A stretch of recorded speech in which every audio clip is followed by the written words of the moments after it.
Most people today associate education with a fixed time frame. You go to school, attend college, get a degree, and then you are labeled as educated. But is that really what education means? If we observe life carefully, we will see that real learning doesn't end when the final exam is over. It doesn't stop when you get your certificate. In fact, that's when it truly begins. Education is not a temporary phase of life, it is a lifelong process. From the moment a child opens their eyes, they are constantly learning. They watch, they listen, they absorb everything like a sponge. They don't need to be told to learn, it is simply happening because they are fully alive and curious. As we grow older, we start putting boundaries on our learning. We believe that only what is taught in a classroom matters, and everything else is extra. But life doesn't work that way. The universe doesn't care about your syllabus. Life throws lessons at you that no textbook has ever printed. If you limit your understanding of education to a few years in school or college, you will miss the greatest university of all, life itself. Every experience, every success, every failure, every conversation, every quiet moment alone, they are all teachers. A truly educated person is not the one who holds the most degrees, but the one who has the willingness to learn from every situation, every person, and even from silence. When we look at education as a phase, we are unknowingly telling ourselves that learning has a deadline, that at a certain age we should already know enough. But what is enough? A bird knows how to fly, a fish knows how to swim, but a human being is not born with a fixed program. Our greatest strength is that we can learn anything. But for that to happen, we must stay open. The moment we think we know everything, learning stops. And when learning stops, growth stops. In many cultures, the word student means someone who is always learning, not someone who is enrolled in an institution, but someone who lives in a state of learning. If you live your life with this understanding, every day becomes an opportunity. You may not be in a classroom, but life itself becomes the classroom. You may not have a teacher in front of you, but every situation becomes the teacher. This attitude transforms the way we live. Instead of reacting to life, we start responding with awareness. The problem arises when society begins to equate education with employment. While knowledge and skills are important for making a living, the deeper purpose of education is to enhance the human being. A machine can be trained to perform tasks, but only a conscious human can live meaningfully. Education must go beyond skill acquisition, it must awaken intelligence, empathy, clarity, and a deeper sense of life. Otherwise, we are producing smart machines, not wise humans. The true measure of education is not how much information you carry, but how gracefully you handle life. When someone insults you, do you react or reflect? When you fail, do you collapse or rise stronger? When you see another person in pain, do you ignore or respond with compassion? These are not questions of academics, these are questions of awareness, sensitivity, and wisdom. And these qualities don't come from a course, they come from living with attention, from learning every single day. Imagine a world where people didn't just go to school but lived their whole lives as students of life. A world where learning wasn't restricted by age, status, or titles. In such a world, humility would replace arrogance, curiosity would replace judgment, and growth would replace stagnation. That kind of education would not end with a graduation ceremony. It would flow through every breath of your life. When we look at education as a lifestyle, it changes our entire approach to how we engage with the world. We start listening more, observing more, questioning more. We stop assuming we know and begin to truly explore. There is a certain freshness in the mind of a learner. They do not carry the burden of conclusion. They are light, open, and alive. This is why children seem more joyful than adults, not because they have less stress, but because they are in a constant state of discovery. The moment you bring that quality into your adult life, you revive the spark of Rhea. In today's world, a degree has become the benchmark for intelligence. It is taken as proof that someone has received an education, that they are competent and knowledgeable. But if we look a little deeper, we will see that a degree often reflects only one's ability to memorize, reproduce information, and pass examinations. It does not necessarily reflect awareness, clarity, or depth of understanding. A degree measures memory. True education measures awareness. Awareness is a far subtler, more powerful dimension of intelligence. It is not something that can be graded or printed on a certificate. It is the quality of attention you bring to your life, the sensitivity with which you perceive the world around you. Two people can sit in the same classroom, hear the same lecture, read the same book. One walks away informed, the other walks away transformed. The difference lies not in the content, but in the level of awareness they carry. Memory is mechanical. Machines can store data. Today, even artificial intelligence can process vast amounts of information far beyond human capacity. But machines, no matter how advanced, lack consciousness. They can repeat, replicate, and even simulate human behavior, but they do not know the taste of experience. A machine can describe what water is, but it cannot feel thirst. In the same way, a person with a degree may know all the definitions, formulas, and theories, but if they are not aware of their own thoughts, emotions, and actions, their education is incomplete. True education does not just load you with information, it sharpens your perception. It teaches you how to observe without judgment, how to listen without reacting, how to respond rather than impulsively act. These qualities are rooted in awareness, not in memory. You may forget what you studied years ago, but the awareness you cultivate stays with you and shapes the way you live. It becomes the lens through which you see life and the compass by which you navigate it. The problem arises when society starts worshipping degrees more than discernment. The paper becomes more important than the person. People chase titles, ranks, and credentials, believing that these are the signs of success. But success in life depends more on how clearly you see things, not just how much you know. A single moment of insight can shift your entire perspective, while years of accumulated knowledge may leave you stuck in the same pattern. In a world that is constantly changing, memorized knowledge becomes outdated quickly. What was relevant 10 years ago might be obsolete today. But awareness is always fresh. It allows you to adapt, to see new possibilities, to unlearn and relearn. When you are aware, you are never stagnant. You are in touch with reality as it is, not just with theories about how it should be. Many people who are considered uneducated by academic standards have immense awareness. A farmer who understands the land, the rhythm of the seasons, the subtle changes in the wind and soil may have never been to school, but he is deeply educated in the ways of life. On the other hand, someone may have multiple degrees but still be unaware of their impact on others, blind to their own patterns, and disconnected from nature. This shows that memory and awareness operate on entirely different planes. The beauty of awareness is that it cannot be borrowed. You cannot download it from a textbook or inherit it from someone else. It must be cultivated through conscious living. It grows in silence, in observation, in attention to the present moment. And this makes education a personal journey, not just a social requirement. No two people will have the same level of awareness, even if they have studied the same subjects. Because awareness is not taught, it is awakened. An education system that focuses only on memory creates individuals who conform, who follow instructions, who repeat what they've been told. But a society that values awareness produces individuals who think for themselves, who question, who innovate, and who bring fresh insight into everything they do. It is awareness that allows creativity to blossom. It is awareness that helps you live consciously rather than just exist. When we shift our understanding of education from collecting data to cultivating awareness, we move from being reactive to being reflective. We stop living by default and start living by design. The difference between an informed mind and an aware mind is like the difference between a library and a flame. A library stores knowledge. A flame lights up the space around it. Learning is often seen as something that happens within the confines of a classroom under the guidance of a teacher and with the help of a structured syllabus. But learning, in its most profound and transformative form, happens through living. Life itself is the greatest teacher, and it offers lessons at every turn, not always in the form of answers, but often in the form of questions, challenges, and experiences. Lecturing can provide you with theories and frameworks, but it is only through direct experience that knowledge becomes wisdom and information becomes realization. From the moment you wake up, life is teaching. It teaches through joy, through pain, through loss, through love, through stillness, and even through chaos. When you live with openness and sensitivity, everything becomes a source of learning. The way a flower blooms in silence, the way a child asks a question without hesitation, the way the sun rises without fail, all these are lessons in their own right, if only you are willing to observe. The mistake is in thinking that learning is only academic, that it only occurs when someone is explaining something to you. In truth, most of what shapes your life is what you discover, not what you are told. A lecture can tell you about patience, but life teaches you patience when things don't go your way. A teacher can define humility, but life shows you humility when you fail despite your best efforts. No curriculum can prepare you for heartbreak, for betrayal, for loss, or for the raw beauty of simply being alive. These lessons can only be learned through direct contact with life. And when you learn in this way, the lessons stay with you, not as facts in your head, but as understanding in your being.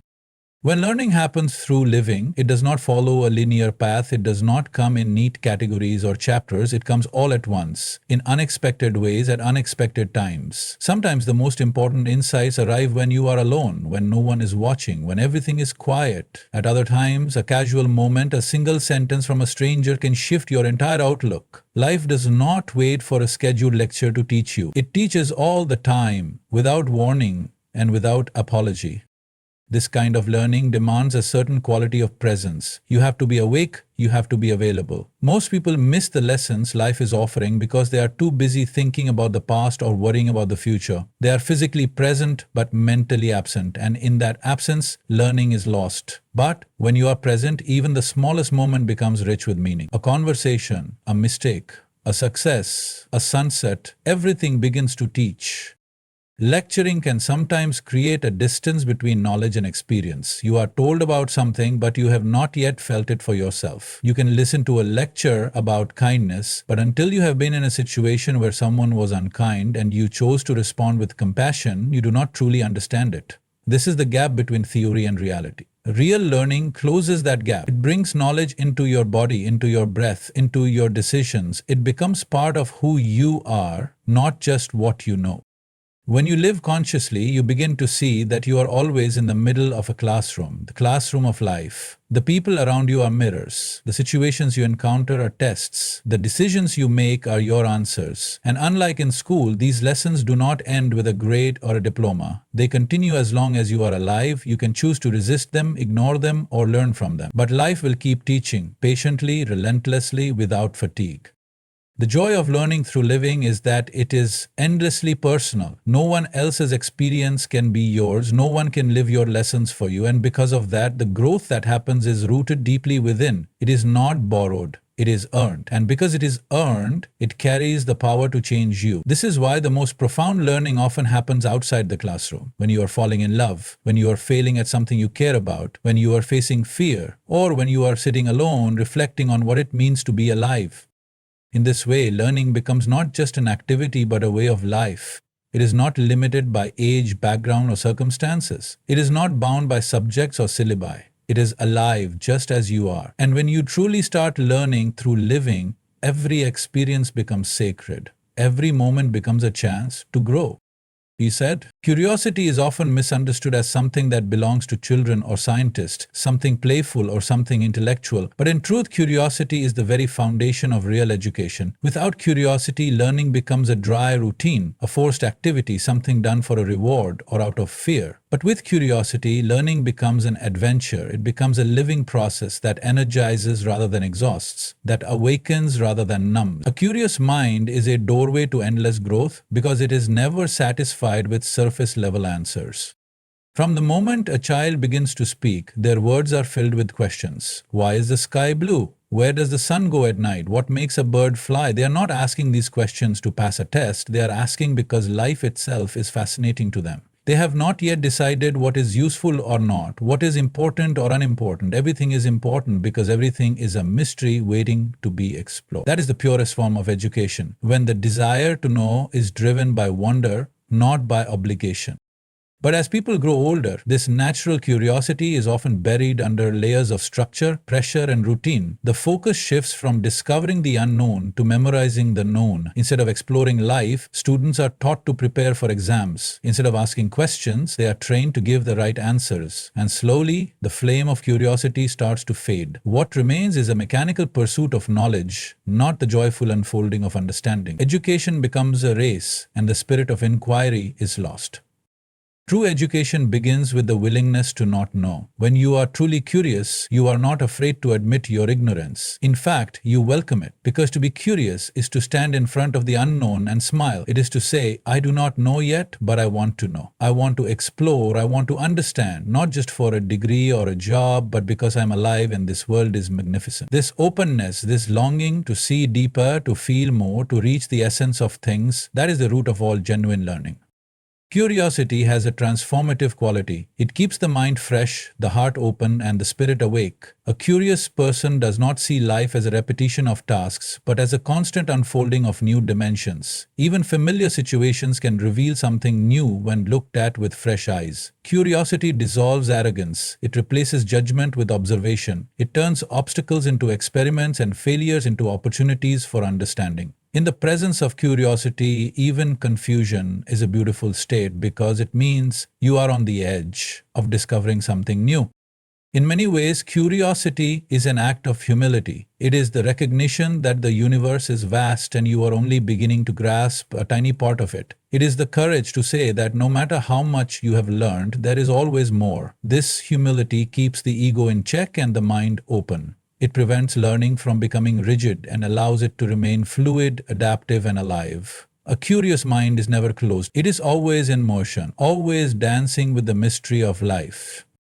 Curiosity does not need a classroom, it does not wait for permission, it does not care about grades, labels, or boundaries. It lives in the questions you ask when no one is watching. It lives in the thoughts you ponder when you're alone. It lives in the way you listen when someone speaks. It lives in the silence between your thoughts, where new insights are born. You can be educated in the most prestigious institutions and still lack curiosity. And you can be uneducated by society's standards, yet be deeply curious and therefore deeply intelligent. When curiosity is alive, learning never ends. It does not retire with age. It does not stop after school. It does not slow down with success. In fact, the more curious you are, the more you realize how little you truly know. This realization is not discouraging. It is liberating. It means that life is not a problem to be solved, but a mystery to be experienced. Each day brings new questions, and each question is an invitation to grow.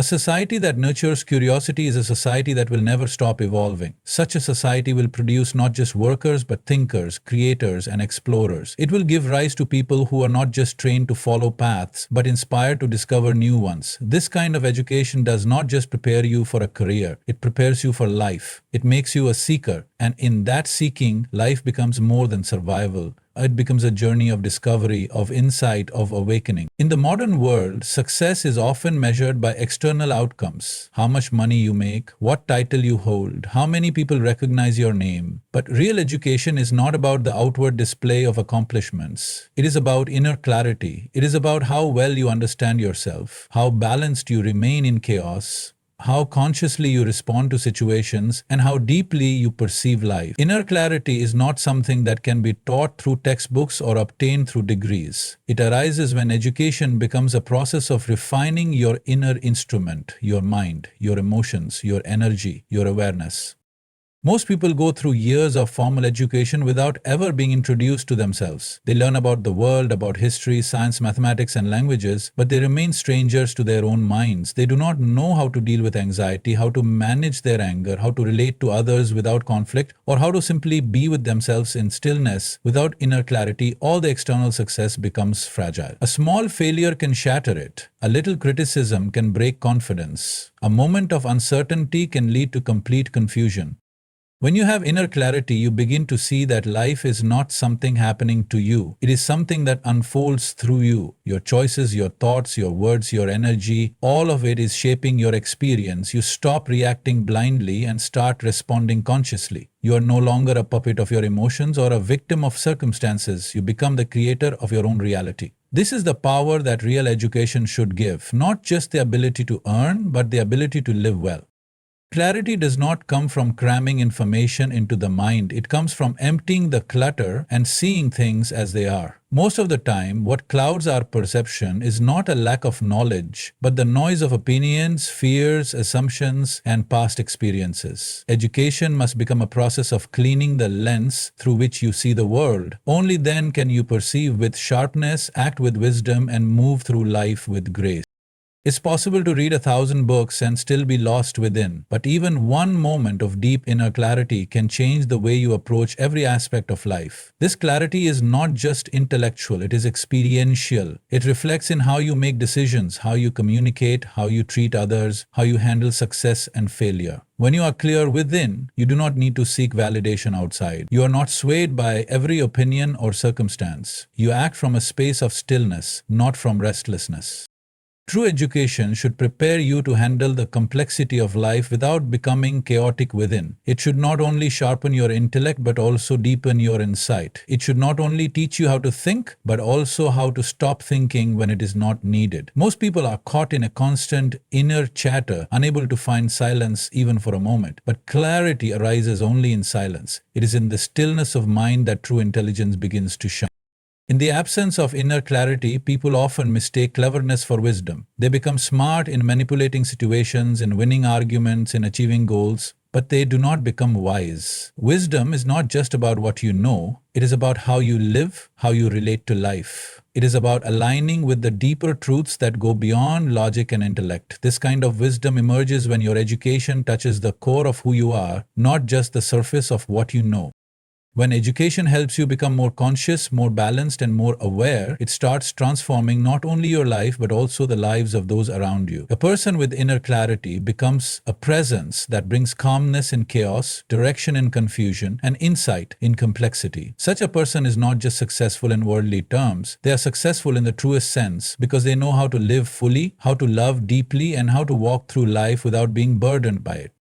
In a world filled with distractions, opinions, and constant noise, clarity becomes a rare and precious gift. It is not about knowing everything. It is about knowing what matters. It is about discerning truth from illusion, intention from impulse, depth from decoration. Education, if it does not lead you toward this clarity, remains incomplete because in the end, it is not how much you have learned that matters, but how clearly you can see, how wisely you can act, and how peacefully. Kindness is not a performance. It is not a show. It is the most natural expression of a conscious human being. But today, even kindness has become something to capture, to post, to count, to measure. We have entered a time where people cannot give a glass of water without holding a camera. They cannot help the needy without making sure someone is watching. But when you need an audience to do good, it is no longer goodness. It is ego dressed in generosity. The true beauty of giving is in its anonymity. When you give without the need to be seen, your action becomes pure. It carries a fragrance that cannot be captured in a photo, cannot be weighed in numbers, cannot be praised in comments. It becomes a sacred offering, not just from hand to hand, but from soul to soul. And only such giving transforms both the giver and the receiver. When you share your acts of kindness, you may think you're inspiring others. And yes, sometimes it does motivate. But more often, it subtly builds your identity. It tells the world, look at me, I am the giver, I am the noble one. Without realizing it, you begin to tie your worth to that image. And when the image is not appreciated, the kindness begins to fade. What was once a natural act becomes a transaction, your kindness in exchange for recognition. In the ancient traditions of this land, the highest form of giving was always said to be Guptadan. Secret donation. Not because there was anything to hide, but because the ego must not be fed. The moment your left hand knows what your right hand has given, the seed of pride begins to grow. Pride is not always loud, it can smile very sweetly, but within it begins to rot the core of your intention. You must understand, the universe is always watching. Existence does not need you to display your virtue. What you do in the quietest corners of your life, what you offer when no one is watching, that is what shapes your karma. That is what decides the depth of your consciousness. Not the grand gestures shown to the crowd, but the small acts done without expectation, without identity, without noise. Real giving happens when there is no I left in the giver. When you give because you are full, not because you want to be full. When the act itself is the reward, not the applause that follows. That kind of giving does not deplete you, it energizes you. It connects you to something higher than your individual self. It turns your action into prayer. Even when helping someone, be aware of the energy with which you do it. If your kindness makes the other feel small, it is no longer kindness. If your charity becomes a reminder of their lack, you have given them a burden, not a gift. That is why it is so important that acts of giving be done with tenderness, with grace, and above all, with silence. Silence preserves the sanctity of the gesture. It allows the recipient to receive with dignity. It allows the giver to remain grounded. The more you share your kind acts publicly, the more difficult it becomes to separate your identity from your action. Slowly you begin to give not because someone needs, but because you need to be seen as a giver. That is not compassion, that is calculation. When you give like the tree gives its shade, quietly, without asking who is sitting beneath. Give like the river flows, not asking who drinks the water. Give like the sun shines, not keeping track of who received the light. When nature gives, it does not count, it does not compare, it does not speak, it simply expresses its nature. That is the purity of real giving. Even in relationships, sometimes we do a favor and then remind the other person of it. That is not love, that is business. The greatest acts of kindness are the ones that even you forget, they dissolve in the moment. You do it and move on. That's when your heart remains light, unburdened by the weight of self-humility. You don't need to post your goodness. You don't need to tell 10 people what you did. If the act came from the right space, it will reflect in your face, your presence, your being. The most generous people are often the quietest. Because they're not interested in looking good, they're interested in being good. And that being radiates louder than any words ever can.